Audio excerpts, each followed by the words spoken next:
জুলাই আগস্টে ছাত্র জনতার আন্দোলনে আহতদের সহায়তায় স্বরাষ্ট্র মন্ত্রণালয় একটি গুরুত্বপূর্ণ উদ্যোগ গ্রহণ করেছে। প্রথম পর্যায়ে ১০০ জন আহতকে পুলিশের বিভিন্ন ইউনিটে চাকরি দেওয়া হবে।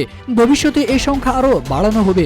এছাড়াও অন্যান্য মন্ত্রণালয়ও আহতদের পুনর্বাসন নিশ্চিত করতে পদক্ষেপ গ্রহণ করবে। পুলিশের বিশেষ শাখা এসবি এবং অপরাধ তদন্ত বিভাগ সিআইডি কার্যালয় পরিদর্শন শেষে এ তথ্য দিয়েছেন স্বরাষ্ট্র উপদেষ্টা জাহাঙ্গীর আলম চৌধুরী।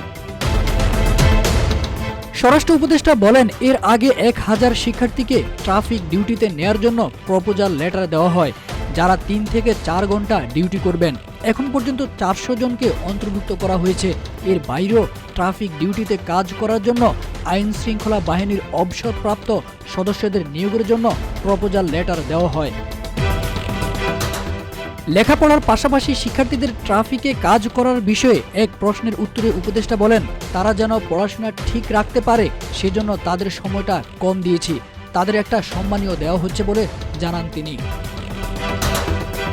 অন্তর্বর্তী সরকারের দায়িত্ব পালনের ৫ মাস উন্নতি নিয়ে জাহাঙ্গীর আলম চৌধুরী বলেন, আগের চেয়ে অনেক উন্নতি হয়েছে। পুলিশ তাদের কাজ শুরু করেছে।